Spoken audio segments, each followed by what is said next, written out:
Yeah, for starters, pronounce Eyring. Eyring, thank you. And Windham is where you're from, right? Windham, yep. What's the best way to sort of describe, do you have a group, or is it just, do we just say Windham residents, or is there like a... Well, it started out as just Tom Murray and I, and it's kind of grown to a force of hundreds. Yeah. And that's probably an understatement. So tell us what you think is wrong with this. Right now?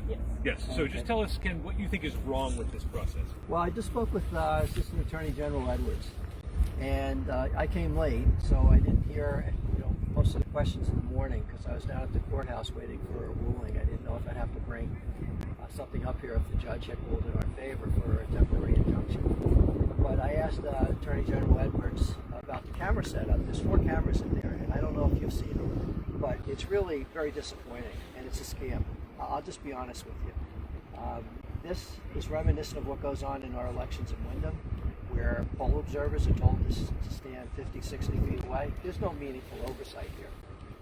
I was told by the Secretary of State Gardner all the way from the beginning, and I've spoken to him hundreds of hours, over the past few months. He is one of the names as being one of the responsible people for setting this up. He's going to be here in a few minutes, so I'm going to share my thoughts with him. I say that respectfully because I have a very good relationship with Secretary Gardner.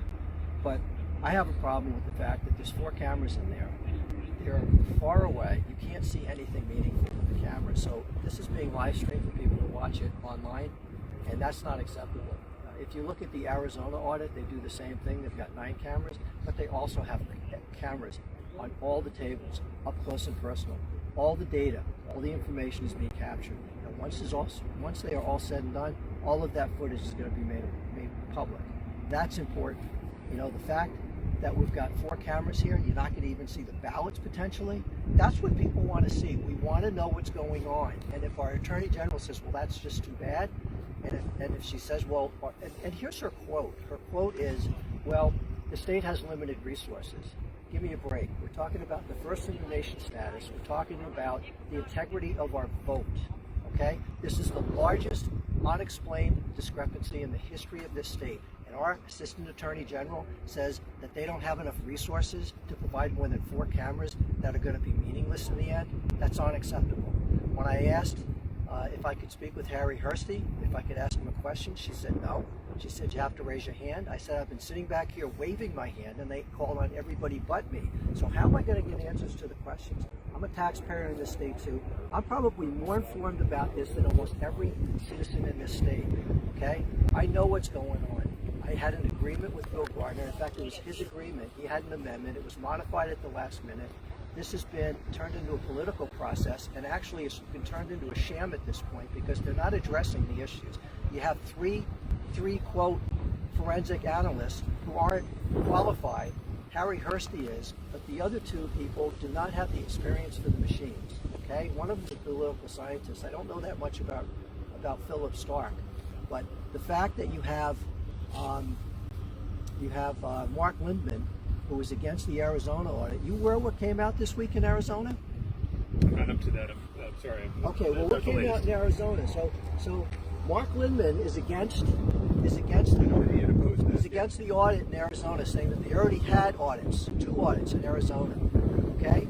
Well, what they've revealed now, doing a real forensic audit, is that they've discovered that the Maricopa County Board of Supervisors didn't even have the passwords to the servers. They turned them over to the voting machine companies, and they were supervising the election. That should send a chill down everybody's spine, okay? This is a scam. This is turning into what has gone across every other state in our country with irregularities and glitches. Bill Gardner's an honorable man. I don't think he would approve of this. And when he comes here today, in the next few minutes, I'm going to ask him that, and we're going to record it because he's going to be put on the spot. I believe he's going to support my concerns.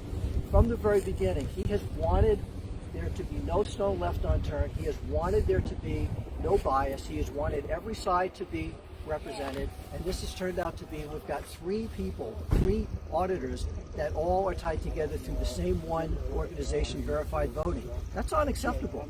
Absolutely outrageous and unacceptable. We're not stupid.